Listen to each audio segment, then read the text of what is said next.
When I was 11, I picked stocks. I had the whole wrong idea. I was interested in watching stocks, and I thought stocks were things that went up and down, and I charted them. I read books on technical analysis. I read Edwards and McGee. I think that was the classic then, hundreds and hundreds of pages. And I read that whole thing over and over again. I read everything. And I thought the first 8 years, I thought the important thing was to predict what a stock would do and predict the stock market. And then I read Ben Graham, when I was 19 or 20. And I realized that I was doing it exactly the wrong way, but it didn't hurt that I had that background and everything.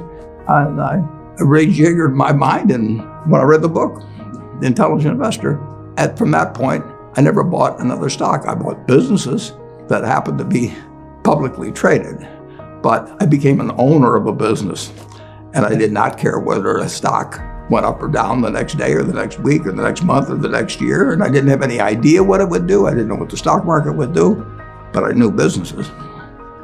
I'm a bright guy who's terribly interested in what he does. I've spent a lifetime doing it, and I've surrounded myself with people that bring out the best in me.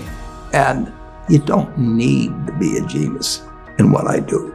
That's the good thing about it. If I went into physics and a whole lot of other subjects, I'd be an also-ran. But I am in a game that you probably need 120 points of IQ, But 170 doesn't do any better than 120. It may do worse, probably do worse, but you don't really need brains. What do you need? You need the right orientation. 90% of the people, I'm pulling a figure out of the air, but 90% of the people that buy stocks don't think of them the right way. They think about something that they hope goes up next week. And they think about the market as something they hope goes up. And if it's down, they feel worse. I feel better. And you think about? I think about what the company's going to be worth 10 or 20 years from now. And I hope it goes down when I buy it, because I'll buy more. I try to keep my competitive spirit in a game where I can win. I do know this. When I want to do something, I always want to do it big. I put my whole net worth in City Service Preferred, $114.75. Right. And I've never, since that day, and March 11th, 1942, I have never had less than 80% of my money in American business. You can call them stocks. Or equities. But I see them as American business.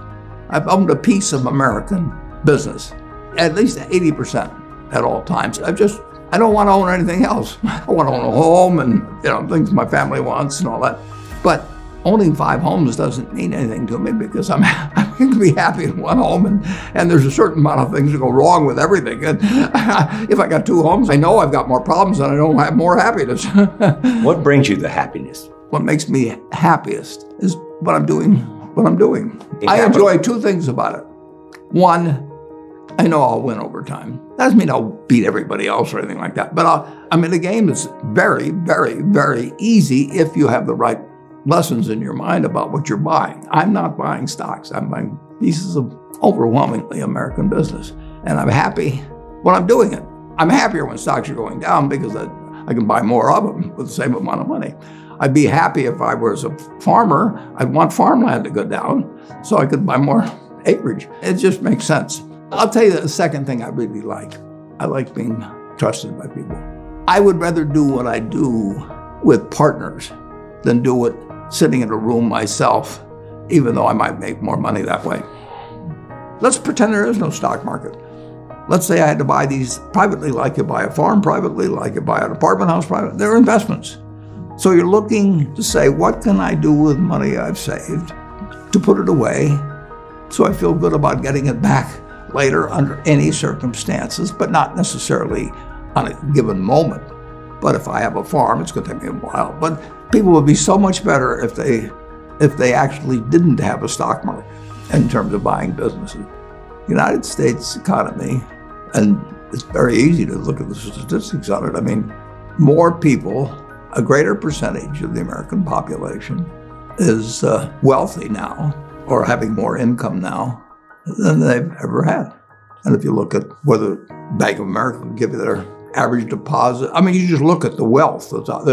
That doesn't mean everybody's wealthy, but it does mean relative to any other period of time. I mean, people have more money now. They get mortgages at lower rates than they've ever gotten. So if they want to buy a house or something, right today, you live in an environment where the bottom 2% in terms of income in the United States, the bottom 5%, and for sure the top 1%, all live better than John D. Rockefeller was living when I was 6 years old.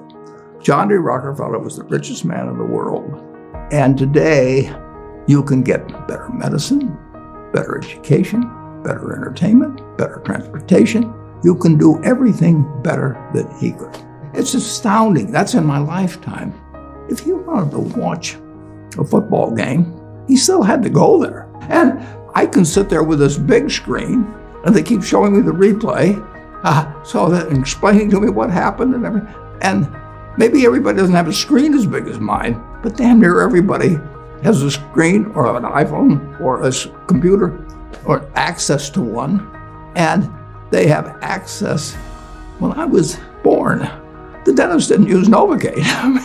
So there has been progress, obviously. Oh, And nowhere more than in the United States. there's no country that's done what our country's done. If you go back 3 of my lifetimes, you're looking at less than 1% of the world's population, closer to half of 1%, are sitting in this land. They don't work harder than people in all the rest of the world. I mean, in terms of hours of unpleasant labor, everybody's got hours of unpleasant labor in those days practically. They don't come laden with gold and, they are half of 1%. And they work the same hours, they got the same IQs. They may be a little self-selected in terms of enterprise, in terms of going across oceans and things. And fast forward a couple of lifetimes, and they've got 20% plus of all the bounty in the world. I mean, that is something that has worked like nothing. Just imagine that. If you've gone to anybody, Constitutional Congress, in 1789, if you go to any one of the representatives there, and you said, I want to tell you what this place is going to look like, in 3 more of your lifetimes, your great-great-grandchildren are going to be flying in the skies, they're going to be watching sports all over the world, they're going to be entertained, their medicine. They'd have hold you off to a lunatic society of what he's doing. He's getting 50 cars and he's getting a whole bunch of little claim checks. Just think of it. Everything, when Thomas Edison did all the things he did, he made some money, but we're using it. It belongs to us. If you take what an hour of labor delivered to you 100 years ago and what an hour of labor delivers to you now for you and your family, it's unbelievable. Capitalism doesn't say get rid of a referee and a government. We've got a government that can tell capitalism what to do. And they do, and that's just what they should do. And they do it in different ways at different times and all kinds of things. But it's claim checks on future output. That was, and the claim checks belong to me, so if I want to buy 50 super yachts, I can do it. But what does it mean to me? It can buy more things for other people that are useful to them. It's not evil. The federal government is the boss in the end. And they shouldn't screw up capitalism, and capitalism shouldn't screw up the federal government. It's very simple. It's evolving, always. We started in 1789. We had business, and it's gotten far, far, far, unbelievably more productive for people. And the only thing it can do with what it produces is give it to other people. It isn't like the 50 richest guys in the country can say, I'm just going to eat everything. They're turning out products. iPhone that I have, which I'm probably the least capable guy in the world of working with it, but it makes life better. But that comes with government. So far, we've got the best system. We've got a better system than we used to have, and we'll have a better system 50 years from now. Why are you so sure? Well, I've seen 91 years of it. I've never san a period where I didn't believe that. Not every aspect. We can go backwards in some, and no, it's not.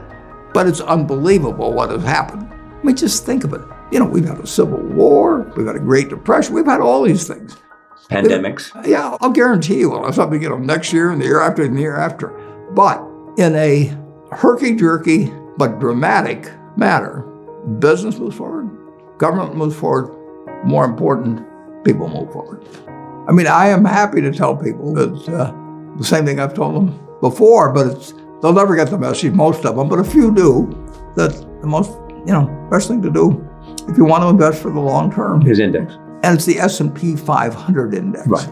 And what's happened, of course, is that organizations like to grow.